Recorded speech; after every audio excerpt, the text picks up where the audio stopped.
गुरु के लाडले भुजंगी वीरों और भैनों, वाहिगुरु जी का खालसा, वाहिगुरु जी की फतेह। बच्चों, गुरु गोबिंद सिंह स्टडी सर्कल छत्तीसगढ़ और आप सारिਆਂ ने रल के एक इतिहास रच दिता है। पूरे छत्तीसगढ़ का और शायद पूरे हिंदुस्तान का भी ये पहला ऑनलाइन गुरमत ट्रेनिंग कैंप है जिस विच आप शिरकत कर रहे हो और जिसनों आप सफल बना रहे हो। 2 दिनी ट्रेनिंग कैंप का प्रोग्राम जिन्हां वीरां ने बनाया और जिन्हां दी सरपरस्ती दे विच बनाया, ये अपने आप विच मुश्किलां नूं मौकिਆਂ विच बदलण दा एक बेहतरीन नमूना है। ਅੱਜ जब कोविड-19 महामारी करके सारी दुनिया परेशान है, घरां दे विच डक्की हुई है या हस्पतालों दे विच बीमारी तो जूझ रही है, लोकी अपने अपने घरां नूं जाण वास्ते अपने पेट दे राशन दे इंतजाम दे वास्ते जूझ रहे हैं। उत्थे इस मौके का बहुत शानदार फायदा उठाने का उपराला इन्हां वीरां ने और आप सारे बच्चों ने रल के कीता है। आप सारे तारीफ दे, शलाघा दे हकदार हो और जिस तरह कि मैं कहा इतिहास विच दर्ज हो गए हो इस गल करके।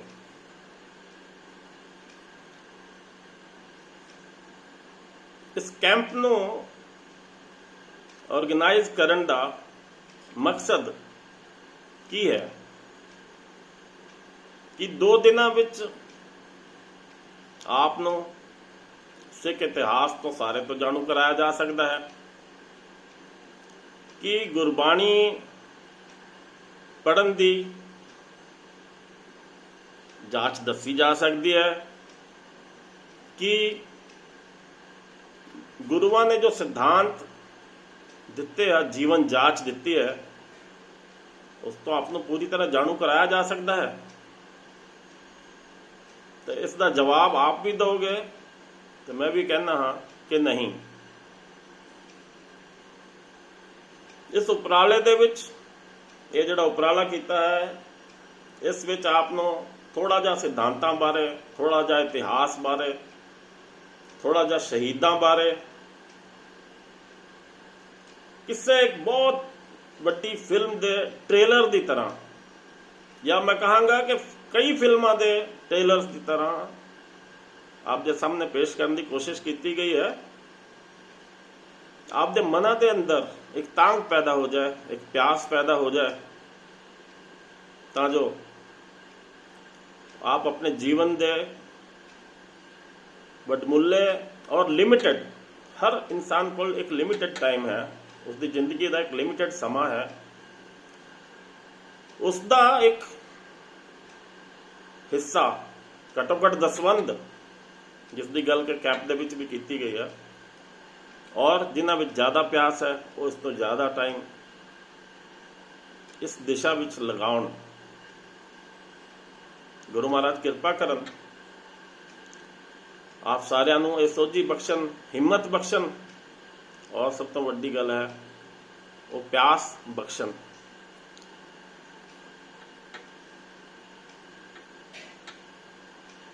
गुरु नानक देव जी तो लेके गुरु गोबिंद सिंह जी महाराज तक और उस तो बाद गुरु नानक देव जी तो गुरु गोबिंद सिंह जी का 239 सालों का जो इतिहास है, गुरुआं ने, गुरसिखां ने, जरनैलां ने, सेवादारां ने जो जीवन जांच, जो संघर्षमयी जीवन जांच ਜੋ ਕਦੇ ਵੀ ਨਾ ਮਰਨ ਦੀ, ਕਦੇ ਵੀ ਨਾ ਹਾਰਨ ਦੀ ਜੀਵਨ ਜਾਚ, ਆਪ ਭੁੱਖੇ ਰਹਿ ਕੇ ਦੂਸਰਿਆਂ ਦੇ ਢਿੱਡ ਭਰਨ ਦੀ, ਆਪਣੇ ਦੁਸ਼ਮਣਾਂ ਨੂੰ ਪਾਣੀ ਪਿਲਾ ਕੇ ਮੁੜ ਸੁਰਜੀਤ ਕਰਨ ਦੀ ਜੋ ਜੀਵਨ ਜਾਚ, ਬਲੀਦਾਨ ਦੀ, ਸੇਵਾ ਦੀ ਜੋ ਜੀਵਨ ਜਾਚ ਸਾਨੂੰ ਬਖਸ਼ੀ ਹੈ, ਸਾਨੂੰ ਸਿਖਾਈ ਹੈ, ਉਸ ਦੀ ਹਲਕੀ ਜੀ, ਬਹੁਤ ਛੋਟੀ ਜੀ ਝਾਤ ਮਰਵਾਣਾ ਇਸ ਦਾ ਮਕਸਦ ਸੀ। ਅਗਰ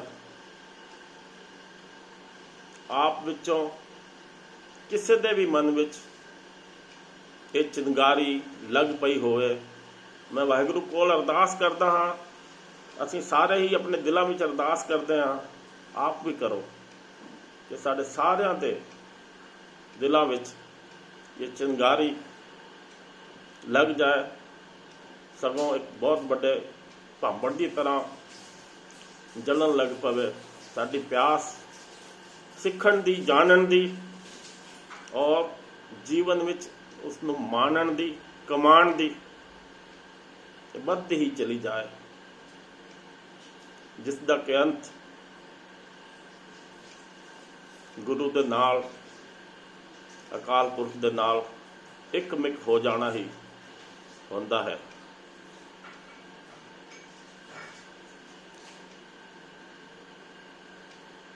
ਇਹ ਯੁੱਗ, ਇਹ ਆਨਲਾਈਨ ਟ੍ਰੇਨਿੰਗ ਕੈਂਪ ਜੋ ਤੁਸੀਂ ਅਟੈਂਡ ਕਰ ਚੁੱਕੇ ਹੋ, ਤਕਰੀਬਨ ਇਹ ਭਵਿੱਖ ਹੈ। ਆਉਣ ਵਾਲਾ ਸਮਾਂ ਉਹਦੀ ਸ਼ਾਇਦ ਇੱਕ ਝਲਕ ਹੈ। ਕੋਵਿਡ ਮਹਾਮਾਰੀ ਹੋ ਸਕਦਾ ਹੈ ਕੁਝ समय ਦੇ ਅੰਦਰ ਖਤਮ ਹੋ ਜਾਏ, ਨਿਸ਼ਚਿਤ ਹੀ ਹੋ ਜਾਏਗੀ, ਜਿਸ ਤਰ੍ਹਾਂ ਕਿ ਪਹਿਲਾਂ ਦੀ ਮਹਾਮਾਰੀਆਂ ਵੀ ਖਤਮ ਹੋ ਗਈਆਂ। ਇਨਸਾਨ ਉਹਨਾਂ ਨੂੰ ਪਿੱਛੇ ਛੱਡ ਕੇ, ਇਨਸਾਨੀਅਤ ਉਹਨਾਂ ਨੂੰ ਪਿੱਛੇ ਛੱਡ ਕੇ ਅੱਗੇ ਤੁਰ ਪੈਂਦੀ ਹੈ, ਲੇਕਿਨ ਸਾਰੀ ਦੁਨੀਆ ਦੀ ਜੀਵਨ ਜਾਚ ਨੂੰ ਮੋੜਾ ਪੈ ਜਾਂਦਾ ਹੈ, ਬਦਲਾਵ ਆ ਜਾਂਦਾ ਹੈ। ਸ਼ਾਇਦ ਉਹ ਘੜੀ ਸਾਡੇ ਸਾਹਮਣੇ ਆਣ ਖਲੋਤੀ ਹੈ।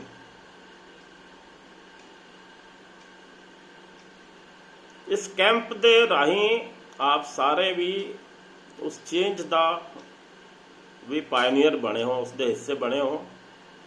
ਆਉਣ ਵਾਲੇ ਦਿਨਾਂ ਦੇ ਵਿੱਚ ਜੀਵਨ ਦੇ ਵੱਖਰੇ ਫੀਲਡਾਂ ਦੇ ਵਿੱਚ ਟਿਊਸ਼ਨਸ ਦੇ ਵਾਸਤੇ, ਕੱਲ ਨੂੰ ਜਦ ਆਪ ਪੜ੍ਹਾਈ ਲਿਖਾਈ ਪੂਰੀ ਕਰਕੇ, ਜਾਂ ਕੁਝ ਬੱਚੇ ਹੋ ਸਕਦਾ ਕਰ ਵੀ ਚੁੱਕੇ ਹੋਗੇ ਆਪ ਵਿੱਚੋਂ, ਆਪਣੇ ਆਪਣੇ ਕੰਮਾਂ ਕਾਰਾਂ ਤੇ ਜਾਓਗੇ, ਆਨਲਾਈਨ ਵਰਕਿੰਗ ਜੀਵਨ ਦਾ ਇੱਕ ਅਹਿਮ ਹਿੱਸਾ ਹੋਣ ਲੱਗਾ ਹੈ। ਡਿਜੀਟਲ ਵਰਲਡ ਆਲਰੇਡੀ ਸਾਡੇ ਜੀਵਨ ਦਾ ਇੱਕ ਬਹੁਤ ਅਹਿਮ ਹਿੱਸਾ ਬਣਿਆ ਹੀ ਹੋਇਆ ਹੈ। ਅੱਜ ਜੋ ਵੀ ਸਵਾਲ ਤੁਹਾਡੇ ਦਿਲ ਵਿੱਚ ਉੱਠਦੇ ਹਨ, ਉਹਨਾਂ ਦਾ ਜਵਾਬ ਲੱਭਣ ਵਾਸਤੇ ਆਪ ਇਮੀਡੀਏਟਲੀ ਗੂਗਲ ਜਾਂ ਇਸ ਜੈਸੇ ਹੋਰ ਕਿਸੇ ਸਰਚ ਇੰਜਨ ਦੇ ਕੋਲ ਚਲੇ ਜਾਂਦੇ ਹੋ, ਔਰ ਕਿਉਂ ਨਾ ਜਾਓ, ਬਹੁਤ ਸਾਰੇ ਸਵਾਲਾਂ ਦੇ ਜਵਾਬ ਤੁਹਾਨੂੰ ਇਸ ਡਿਜੀਟਲ ਪਲੇਟਫਾਰਮ ਤੇ ਇਹਨਾਂ ਸਰਚ ਇੰਜਨਾਂ ਦੇ ਰਾਹੀਂ ਮਿਲ ਵੀ ਜਾਂਦੇ ਹਨ। ਪਰ ਇਸ ਦੇ ਨਾਲ ਹੀ ਇੱਕ ਬਹੁਤ ਵੱਡਾ ਖਤਰਾ ਵੀ ਪੈਦਾ ਹੋ ਗਿਆ ਹੈ, ਔਰ ਉਹ ਸਾਰਿਆਂ ਨੂੰ ਸਮਝਣ ਦੀ ਜ਼ਰੂਰਤ ਹੈ। ਉਹ ਇਹ ਹੈ ਕਿ ਇਹਨਾਂ ਦੇ ਉੱਤੇ ਮਿਲਣ ਵਾਲੀ ਸਮੱਗਰੀ, ਇਹਨਾਂ ਦੇ ਉੱਤੇ ਸ਼ੇਅਰ ਕੀਤੀ ਜਾਣ ਵਾਲੀ ਸਮੱਗਰੀ ਆਥੈਂਟਿਕ ਹੈ, ਸਹੀ ਹੈ, ਪ੍ਰਮਾਣਿਕ ਹੈ, ਇਸ ਗੱਲ ਦੀ ਕੋਈ ਗਾਰੰਟੀ ਨਹੀਂ। ਇਹ ਸਮਝ ਅਧਿਐਨ ਕਰ ਕਰਕੇ, ਜੀਵਨ ਜਾਂਚ ਲੈ ਕੇ, ਇਤਿਹਾਸ ਨੂੰ ਪੜ੍ਹ ਕੇ, ਔਰ ਵੱਖਰੇ ਵੱਖਰੇ ਪ੍ਰਮਾਣਿਕ ਸਰੋਤਾਂ ਤੋਂ ਪੜ੍ਹ ਕੇ, ਸਮਝ ਕੇ ਹੀ ਹਾਸਿਲ ਕਰ ਸਕੋਗੇ। तो इस बारे सावधान रहने की भी जरूरत है। जीवन बदलता जाता है। अज तो 2000 साल पहला जब क्रिश्चियनिटी आई, 1500 साल पहला जब इस्लाम आया, 550 साल पहला ਗੁਰਸਿੱਖੀ ਦਾ ਬੂਟਾ ਉਗਿਆ, ਜਾਂ ਉਸ ਤੋਂ ਔਰ ਪਿੱਛੇ ਚਲੇ ਜਾਈਏ 2500 ਸਾਲ ਪਹਿਲਾਂ ਜਦ ਬੁੱਧ ਧਰਮ ਆਇਆ, ਔਰ ਪਿੱਛੇ ਚਲੇ ਜਾਈਏ ਜੈਨ ਜਾਂ ਸਨਾਤਨ ਮਤ, ਜੀਵਨ ਬਦਲਦਾ ਗਿਆ ਹੈ,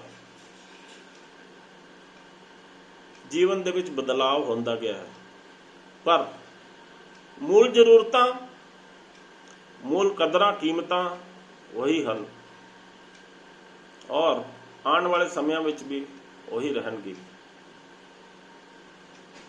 ਸਾਨੂੰ ਇੱਕ ਜਗ੍ਹਾ ਤੋਂ ਦੂਸਰੀ ਜਗ੍ਹਾ ਜਾਣ ਦੇ, ਸਾਡੇ ਗੱਲ ਕਰਨ ਦੇ, ਸਾਡੇ ਸਿੱਖਣ ਦੇ, ਡੇਟਾ ਨੂੰ ਸੁਰੱਖਿਅਤ ਰੱਖਣ ਦੇ, ਟ੍ਰਾਂਸਮਿਟ ਕਰਨ ਦੇ ਤਰੀਕੇ ਤਾਂ ਬਦਲ ਸਕਦੇ ਹਨ, ਲੇਕਿਨ ਇਨਸਾਨ ਦਾ ਸਭ ਤੋਂ ਵੱਡਾ ਸਰਮਾਇਆ ਉਹਦੀ ਸੋਚ ਸ਼ਕਤੀ, ਉਸਦੀ ਵਿਚਾਰ ਸ਼ਕਤੀ ਔਰ ਇੰਪੈਥਾਈਜ਼ ਕਰਨ ਦੀ ਸ਼ਕਤੀ, ਦੂਸਰੇ ਇਨਸਾਨ ਨੂੰ ਕਿਆ ਫੀਲਿੰਗ ਹੋ ਰਹੀ ਹੈ, ਕੀ ਫੀਲਿੰਗ ਹੋ ਸਕਦੀ ਹੈ, ਉਸ ਨੂੰ ਮਹਿਸੂਸ ਕਰਨ ਦੀ ਸ਼ਕਤੀ, ਉਹ ਕਦੇ ਨਹੀਂ ਬਦਲੇਗੀ। ਔਰ ਧਰਮ, ਇਨਸਾਨੀਅਤ ਸ਼ਾਇਦ ਇਹੀ ਹੈ ਕਿ ਜੋ ਮੈਨੂੰ ਚੰਗਾ ਲੱਗਦਾ ਹੈ ਜਾਂ ਜੋ ਮੈਨੂੰ ਖਰਾਬ ਲੱਗਦਾ ਹੈ, ਜੋ ਖਰਾਬ ਲੱਗਦਾ ਹੈ ਉਹ ਦੂਸਰਿਆਂ ਨਾਲ ਮੈਂ ਨਾ ਕਰਾਂ, ਜੋ ਚੰਗਾ ਲੱਗਦਾ ਹੈ ਉਹ ਦੂਸਰਿਆਂ ਨਾਲ ਮੈਂ ਜ਼ਰੂਰ ਕਰਾਂ। ਇਹਨਾਂ ਕਦਰਾਂ ਨੂੰ ਕਿਸ ਤਰੀਕੇ ਨਾਲ ਆਪਣੇ ਜੀਵਨ ਵਿੱਚ ਲਿਆਂਦਾ ਜਾਏ, ਇਹੀ ਵੱਖ-ਵੱਖ ਸਮਿਆਂ ਵਿੱਚ ਪੈਗੰਬਰਾਂ ਨੇ, ਗੁਰੂਆਂ ਨੇ, ਰਿਸ਼ੀਆਂ ਨੇ ਸਾਨੂੰ ਦੱਸਣ ਦੀ, ਸਿਖਾਉਣ ਦੀ ਕੋਸ਼ਿਸ਼ ਕੀਤੀ ਹੈ।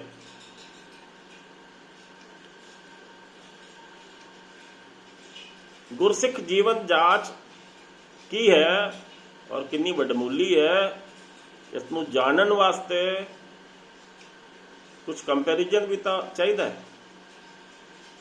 ਸੋ ਤੁਸੀਂ ਜਿੱਥੇ ਗੁਰਸਿੱਖੀ ਜੀਵਨ ਜਾਂਚ ਸਿੱਖਣੀ ਹੈ, ਗੁਰਸਿੱਖ ਇਤਿਹਾਸ, ਗੁਰਸਿੱਖ ਸਿਧਾਂਤ ਸਿੱਖਣਾ ਹੈ, ਉੱਥੇ ਬਾਕੀ ਦੇ ਧਰਮ ਕੀ ਕਹਿੰਦੇ ਹਨ, ਕਿਸ ਤਰ੍ਹਾਂ ਕਹਿੰਦੇ ਹਨ, ਉਹ ਵੀ ਜਾਣਨ ਦਾ ਸਮਾਂ ਹੈ। ਅੱਜ ਤੋਂ ਨਹੀਂ, शुरू तो इसके बाद ही आप सही तरह समझ सकोगे कि गुरुआं दी दात की है। इंसानियत नूं सानू साडे भाग किन्ने वड्डे हन जो असीं गुरसिख परिवारां दे विच जन्म लिता है। इहदे विच साडा कोई रोल नहीं है। बाई एक्सीडेंट असीं इन्हां परिवारां विच आ गए हाँ। इस मौके का लाहा लईए, गुरु अगे अरदास करिए, सानू सही जीवन जीण दा ढंग गुरु महाराज सिखा देन। आप सारे बच्चे, आप जैसे और भी बच्चे, साडी सारी नस्लों तो, हुण तक हो चुकी सारी नस्लों तो सब तो ज़्यादा समझदार, मेहनती, विवेकशील बच्चे हो। पिछले समय विच असीं साडे बुजुर्ग ने जो कुछ अच्छा किया उहदे नाल कुछ हो सकता बुराइयां भी करते आए हैं